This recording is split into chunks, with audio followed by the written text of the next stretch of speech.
오늘 성탄절이 가까워서 성탄절 메시지를 좀 들으면 좋겠다 싶은데 올해 안에 7교회는 다 마쳐야 될 것 같아요. 그래서 오늘 6번째 교회를 우리가 보게 됩니다. 빌라델비아 교회입니다. 빌라델비아라는 이름을 가진 도시들이 세계에 많이 있습니다. 그래서 이름이 이렇게 우리 귀에 낯설지는 않은데요. 이 성경 7교회 가운데 나오는 이 빌라델비아 교회는 기원전 189년에 그 당시에 버가모 왕국의 유메네스 2세가 세운 그러한 도시입니다. 우리가 앞에서 본 도시들은 몇 년에 누가 세웠다는 것이 없었어요. 그만큼 이 빌라델비아 교회는 그 당시로 치면 아주 새로 생겨난, 그리고 왕이 의도적으로 이곳에 도시를 짓겠다 해서 시작된 그러한 도시였습니다. 이 도시는 아주 잘 번영하고 또 중요한 그 주변의 세계 왕국과 만나는 그러한 요충지였기 때문에 발달을 했지만 17년에 있었던 대지진으로 말미암아서 도시가 많이 무너졌습니다. 그때 이 로마의 황제는 세금을 5년간 면제해 주면서 이 도시를 재건하게 했습니다. 그런데 5년 가지고 부족했어요. 그래서 황제에게 좀 더 연장해 주십시오 요청을 했는데 황제가 안 된다라고 딱 거절을 하고 말았습니다. 그래서 이 빌라델비아 도시의 시민들이 황제로부터 좀 상처를 받았습니다. 그것을 끝나면 좋았는데 도미시안 황제 때에는 그만 이 빌라델비아를 중심으로 한 여러 지역에 포도원을 다 닫게 했어요. 그 이유는 이 이탈리아 로마 지역에서 생산되는 포도가 있었는데 이 지금의 터키 지역에서 생산되는 이 포도가 굉장히 아주 고급의 포도였어요. 그러다 보니까 로마에서 생산되는 이 포도가 잘 팔리지 않는 겁니다. 수출이 좀 이게 떨어지는 거죠. 경쟁에 황제가 로마에서 생산되는 포도를 보호하기 위해서 이 빌라델비아 지역의 모든 포도원을 다 문 닫고 농사를 짓지 못하게 했습니다. 근데 문제는 이 빌라델비아 지역은 포도 농사로 살던 곳이었습니다. 그러니 하루아침에 돈을 벌 게 없어진 셈이죠. 이곳에는 이 당시에 디오니소스 큰 신전이 있었는데 디오니소스는 주신 술의 신이었어요. 그러니까 이 지역이 얼마나 이 포도 재배와 또 포도 생산과 그로 인한 술을 만들고 또 술의 신이 이 주의 이 도시의 신일 만큼 포도 없이는 살 수 없는 곳이었는데 황제의 이러한 조치로 말미암아서 이 빌라델비아 시민들은 황제에 대한 말할 수 없는 배신감, 불신을 가지게 되었습니다. 바로 이제 이런 상황 가운데 있었던 그러한 빌라델비아였어요. 현재로서는 이곳이 알라 쉐히르라고 이렇게 불려지고 있는데 알라는 우리가 잘 알듯 그 무슬림들이 부르는 신이죠. 알라 쉐히르 도시, 신의 도시다. 이런 아주 대단한 이름을 가지고 있어요. 도시 자체는 크지 않습니다. 아주 그냥 중소도시의 그런 모습을 가지고 있는데요. 한번 이렇게 사진을 보면 그렇게 커 보이지 않죠? 이곳이 현재 알라쉐히르이고 이 당시 빌라델비아에 있던 교회 터가 바로 이곳에서 조금만 한 5분 정도 걸어가면 있는데 보이는 것처럼 세인트 존 처치 이렇게 되어 있어요. 성요한 교회 기념교회인 셈인데 이 터가 바로 이 빌라델비아 교회가 있던 터입니다. 물론 이 교회가 세워진 것은 이 사도 요한이 빌라델비아에 편지를 보낼 때는 아닙니다. 이때는 교회가 이렇게 큰 건물을 지을 정도는 아니었고요. 이 교회는 적어도 3세기, 4세기에 세워진 그런 교회이지만 지금까지 이 터가 또 이렇게 기둥이 남아 있고요. 또 여기에 보면 이렇게 십자가가 있는 이러한 비석이나 이러한 유물들이 남아 있어서 이곳이 기독교인들이 모이던 어떤 건물이었구나라고 하는 것을 알게 해주는 것을 볼 수 있습니다. 아직도 계속 발굴하고 있으니까요. 앞으로 몇 년 후에 저하고 같이 이곳을 방문하면 새로운 모습을 볼 것 같습니다. 성지순례 같이 한번 갈 계획해 보시는 것도 좋을 것 같아요. 자, 이러한 곳이 바로 이 빌라델비아입니다. 자, 주님은 이 교회 사자들에게 편지하시면서 처음에는 주님의 특별한 모습을 각각 다르게 말씀하시는데 빌라델비아 교회에 나타나신 주님의 모습은 이와 같습니다. 거룩하신 분, 참되신 분, 다윗의 열쇠를 가지고 계신 분, 여시면 닫을 사람이 없고 닫으시면 열 사람이 없는 그분으로 주님의 모습이 그려집니다. 거룩하신 분으로 그려집니다. 거룩하다는 것은 구분되었다, 다르다는 뜻인데, 빌라델비아 교회에 나타나시는 주님의 모습은 세상에 그 많던 신들, 그 우상들, 그리고 그들의 통치자 황제, 세상에 그 누구와도 다른 분이라는 거예요. 구별된 분이라는 거예요. 거룩하신 하나님과 같은 주님의 모습으로 그들에게 나타나셨어요. 그런데 그분은 참되신 분이다, 진실하다라고 표현하고 있어요. 자, 주님께서 진실하신 분으로 묘사드린 것은 빌라델비아에 있는 시민들이 황제에 대한 배신감에 사로잡혀 있는데 주님은 그러한 황제와 다르다는 겁니다. 쉽게 말하면 주님은 배신 때리는 분이 아니라는 겁니다. 진실하신 분이라는 거예요. 쉽게 말하면 믿을 만한 분이라는 거예요. 변함이 없으신 분이라는 거예요. 끝까지 믿고 따를 만한 분이 바로 주님이시라는 거예요. 그래서 주님은 빌라델비아 교회에 진실하신 주님의 모습으로 나타나십니다. 또한 그분은 다윗의 열쇠를 가지고 계시다라고 말씀합니다. 다윗의 열쇠라고 하는 표현은 이사야서 22장 22절에 나오는 말씀과 그대로 똑같아요. 내가 또 다윗 집의 열쇠를 그의 어깨에 둘 것이니 그가 열면 닫을 자가 없고 그가 닫으면 열 자가 없을 것이다. 이 말씀이 이사야서 22장이는데 그 말씀 그대로 이렇게 따온 것 같아요. 근데 실제로 이 말씀은 그 당시에 국고를 맡았던 셈나에게서 그 열쇠를 빼앗아 그를 폐하시고 힐기야의 아들이었던 엘리야김을 세우시면서 주신 말씀이었어요. 그러니까 그 당시로서는 다윗 왕국의 국고를 맡은 그 열쇠, 그 열면 닫을 자 없고 닫으면 열 자가 없다고 하는 말씀으로 주셨어요. 그런데 이 말씀이 요한계시록에서 사도 요한을 통해 반복되면서 우리 주님은 단순한 다윗 세상의 왕국이 아닌 하나님 나라의 열쇠를 가지셔서 그분이 여시면 닫을 자가 없고 그분이 닫으시면 열 자가 없는 그러한 권세와 능력의 주님으로 나타나고 계십니다. 자, 이러한 주님은 빌라델비아 교회에 어떤 말씀을 주시나요? 빌라델비아 교회에 놀랍게도 주님은 그들을 인정하고 칭찬해 주시는 말씀만 주셔요. 책망의 말씀이 없는 교회입니다. 서머나 교회와 빌라델비아 두 교회는 책망이 없이 인정과 칭찬의 말씀만 있어요. 주님이 말씀하죠. 내가 네 행위를 안다. 내가 네 앞에 문을 하나 열어두었는데 아무도 그것을 닫을 수 없다. 내가 힘은 적으나 내 말을 지키며 내 이름을 모른다고 하지 않았다. 우선 우리는 여기서 빌라델비아 교회의 상황을 알 수 있습니다. 그들은 미약한 교회였어요. 힘이 적은 교회. 여기서 미약하다는 것이 무슨 의미인지 정확히 설명은 하지 않지만 어쩌면 모인 성도들의 숫자가 아주 적은 그러한 교회, 재정적으로 아주 미약했던 교회, 아니면 이 교회의 성도들은 사회적으로 아주 신분이 낮은 사람들이 주를 이루었던 그러한 교회가 아니었을까 생각할 수 있어요. 그러니까 이 빌라델비아 교회는 그렇게 큰 교회는 아닙니다. 대형 교회, 건물 멋지고 사람 많고 재정 넘치는 그러한 교회는 절대로 아니었습니다. 이들은 굉장히 세상의 눈으로 보면 초라한 교회였어요. 그 당시에 술의 신인 디오니소스 신전에 비하면 비교도 되지 않을 조그만 성도의 가정에서 보이는 소수의 그룹인 빌라델비아 교회였습니다. 그러나 그들이 작다고 해서 결코 그들의 신앙도 작지 않았어요.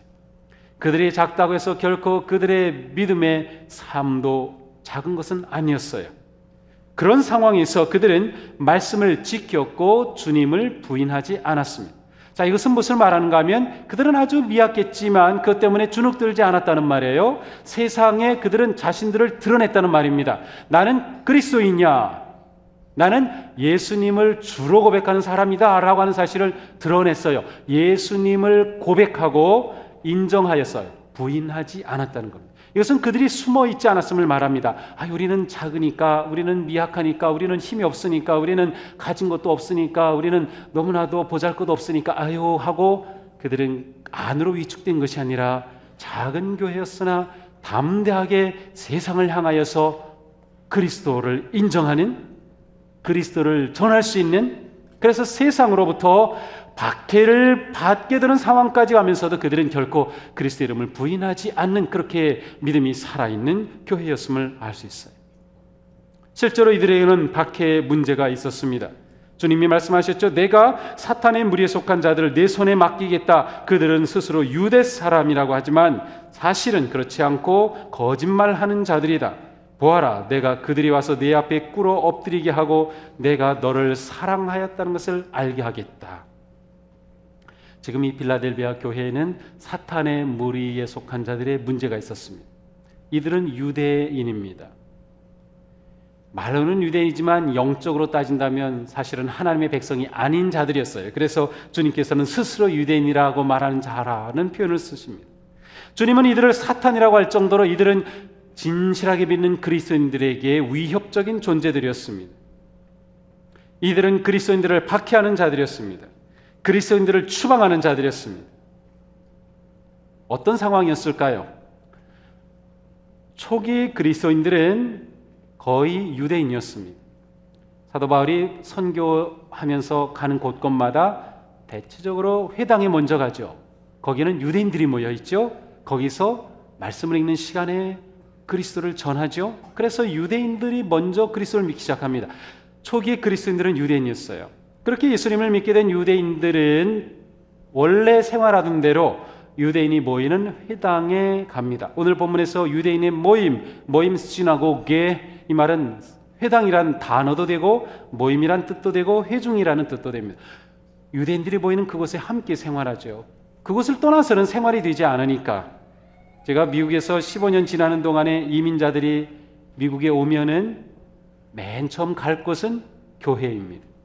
한인회가 있지만 교회를 찾아갑니다. 교회에 가면 어떻게 생활해야 될지 모든 정보들, 모든 도움 다 받을 수 있어요. 그래서 이민자들 가운데 크리스찬이 굉장히 많아요. 퍼센티지가 아주 높아요. 물론 미국 문화 자체가 기독교 문화 가운데 있긴 하지만, 그 모임과 같아요.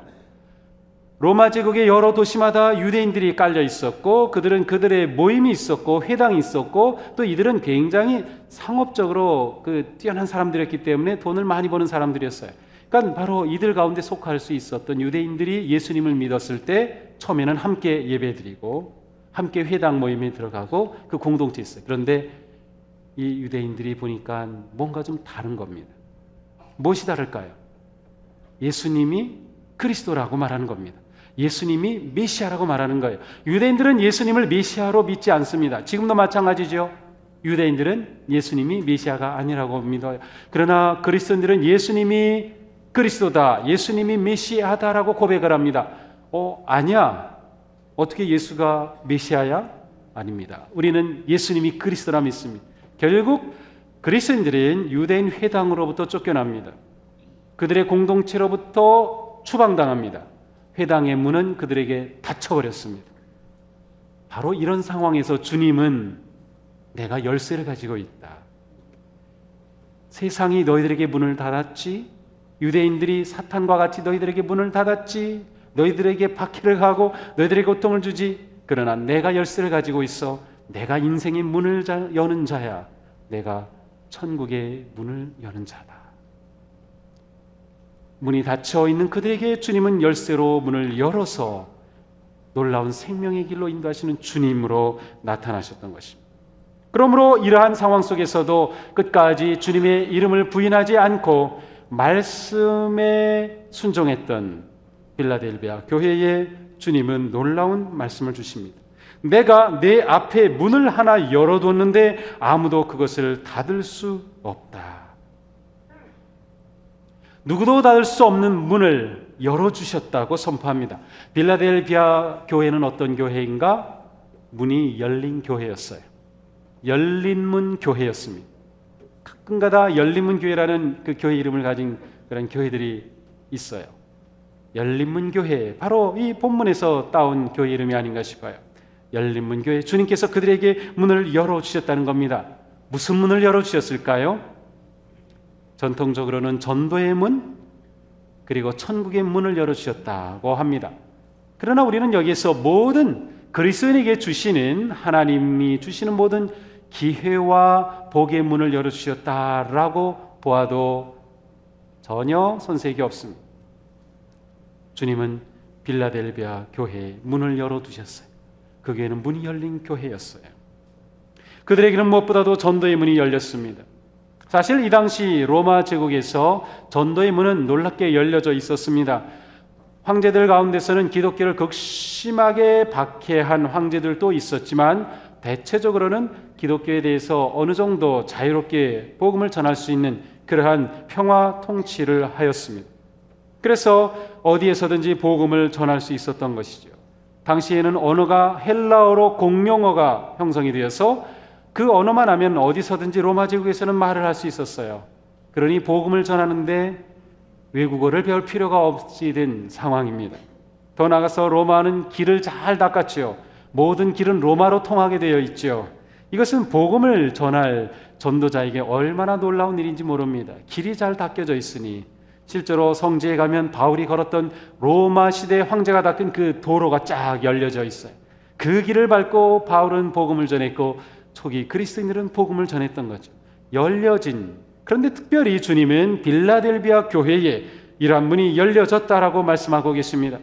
사도 바울은 3차 선교 여행 때 에베소에 3년여 머물러 있었는데 그때 그는 자신의 사역을 이렇게 표현하고 있어요. 나에게 큰 문이 활짝 열려서 일을 많이 할 수 있는 기회가 있습니다.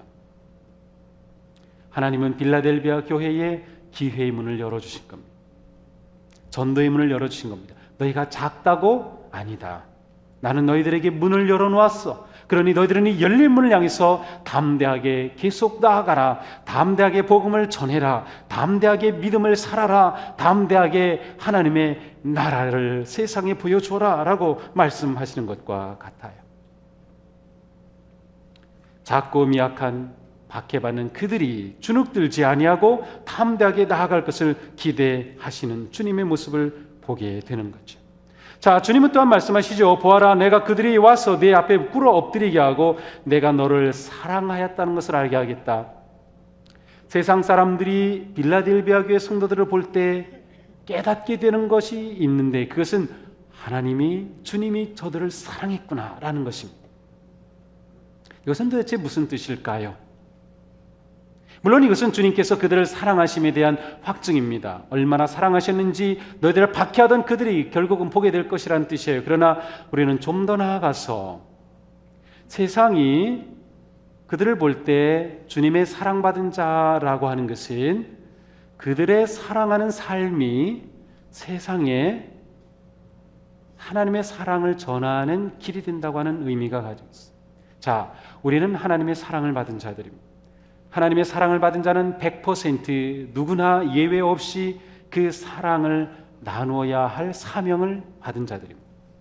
오늘 이곳에는 우리 모두는 구원을 받았기 때문에 복음을 전해야 할 사명을 가지고 있고 하나님의 사랑을 받았기 때문에 사랑을 나누고 전해야 할 사명을 가지고 있어요. 그러므로 빌라델비아 교회에는 사랑의 문을 열어주신 거예요. 전도의 문과 사랑의 문은 다른 문이 아닙니다. 사실은 같은 문인 것이죠.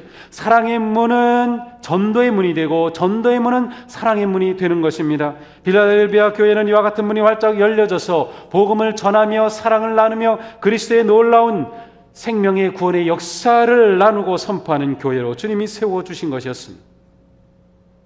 주님이 이것은 모든 믿는 자들에게 기대하시는 거죠. 새 계명을 너희에게 준다. 서로 사랑하여라. 너희가 서로 사랑하면 그것으로 모든 사람이 너희가 내 제자인 것을 알게 될 거다.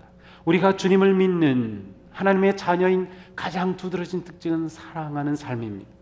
이것이 세상에 영향을 주는 겁니다. 사랑의 문이 열려져서 나아가는 것이죠. 빌라델비아 교회는 비록 작은 교회였지만 그들의 믿음이 살아있었던 교회, 믿음은 강하였던 교회, 사랑이 불타오르는 교회로 주님은 그들에게 복을 주시면서 문을 활짝 열어주셨습니다.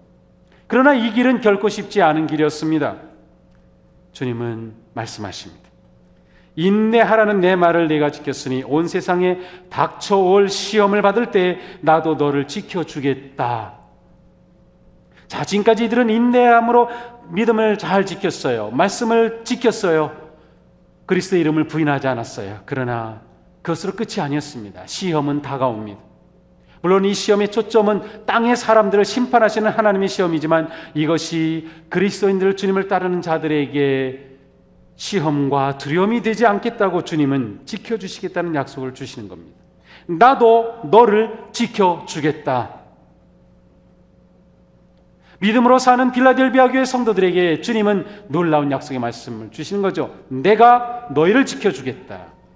너희도 끝까지 믿음을 지켜라. 그 말씀입니다. 그들이 고통과 박해 가운데 몰려 있지만 그러나 너희가 끝까지 인내하고 믿음을 지켜나가면 내가 너희를 지켜주겠다라고 약속해 주시는 것입니다. 이것은 우리가 믿음의 삶을 살아가는 놀라운 원리이기도 합니다. 성도가 말씀을 지키면 하나님께서 그 성도의 삶을 지켜주십니다. 성도가 주님을 향한 믿음을 지키면 그 성도를 주님은 잡아주십니다. 성도가 주님께 드리면 주님은 성도에게 부어주십니다. 성도가 주님을 높이면 주님은 성도를 높여주십니다. 이 원리를 잘 아는 성도는 신앙생활을 멋지게 합니다. 왜냐하면 주님의 약속이 있기 때문이죠. 주님이 지켜주신다는 겁니다. 실제로 빌라델비아 교회는 소아시아 지역의 7교회 가운데서 가장 끝까지 남아있던 교회로 알려져 있습니다.